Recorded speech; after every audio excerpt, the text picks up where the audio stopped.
As the conflict in Ukraine drags on, President Volodymyr Zelensky's attempts to secure NATO membership for his beleaguered nation appear increasingly futile.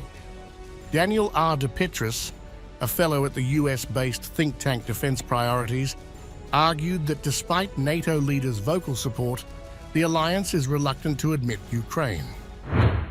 De Petris, in his recent Newsweek op-ed, highlighted the disparity between NATO's rhetoric and its actions.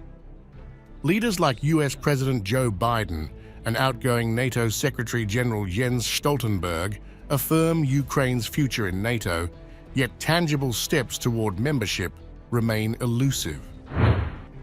NATO appears more comfortable supplying Ukraine with arms to combat Russia than engaging directly with a nuclear-armed adversary. The question of Ukraine's NATO membership will dominate discussions at NATO's 75th anniversary summit in Washington, D.C., set for July 9th. 10. While the alliance will celebrate its historical achievements, the summit's focus will inevitably return to the ongoing war in Ukraine. This issue has caused tension between NATO members and Ukraine's leadership, who grow increasingly frustrated with the repetitive promises of future membership. Hungary being the latest example of how even the more key allies are not in favor of NATO supporting Ukraine's war. Today we have received guarantees that in the case of the Ukraine-Russia war, we will not have to take part in any military action outside the territory of Hungary, and that Hungary will not give money to this common burden, nor will it send men to this war, nor will Hungary's territory be used for the purpose of joining this war. Last year's summit was marked by public discord over this very issue, and Zelensky has been vocal in his disappointment over NATO's indecisiveness. US National Security Advisor Jake Sullivan and then UK Defence Minister Ben Wallace responded with thinly veiled rebukes, urging Zelensky to be patient and appreciative of the military and economic support already provided by the West. Zelensky's efforts are driven by a clear objective: to protect Ukraine from what he sees as Putin's war of conquest. He strives to maintain Western military support and integrate Ukraine into a NATO alliance backed by a superpower. NATO's leaders, from President Biden to Stoltenberg and French President Emmanuel Macron, have consistently stated that Ukraine's NATO membership is a matter of timing. However, their actions suggest a different story, and their stands too differ at times, banking on vague statements with no certain timeline.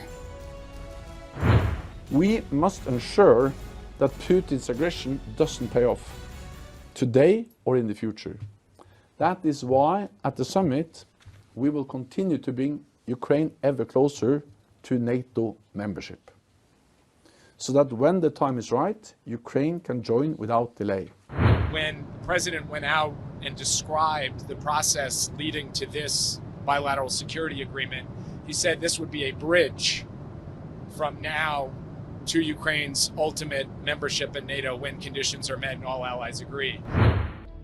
NATO's reluctance to engage directly with Russia was evident early in the conflict when calls for a no-fly zone and Western troop deployment were swiftly dismissed as unrealistic. Russia is also keeping a close watch on Ukraine's incessant efforts to get a NATO seat. Putin used this very incident to raise stake in his rare peace offering and said on June 14th that he would immediately order a ceasefire in Ukraine and begin negotiations if Kyiv renounced plans to join NATO. Ukrainian troops must completely withdraw from the Donetsk and Luhansk People's Republics, Kherson, and Zaporizhzhia regions. Moreover, I draw your attention, they must withdraw from the entire territory of these regions, within their administrative borders that existed at the time of their entry into Ukraine. As soon as Kyiv declares that they are ready for such a decision, and begin a real withdrawal of troops from these regions, and also officially notify about the abandonment of plans to join NATO, we will immediately, literally at the same minute, order to cease fire and start negotiations. For Ukraine, the wait for NATO membership continues. Despite assurances from Western leaders, the alliance's actions convey a clear message. NATO is not prepared to risk a direct conflict with Russia over Ukraine. As De Petris concludes, Ukraine's aspirations for NATO membership may remain unfulfilled, regardless of the diplomatic reassurances offered to Zelensky.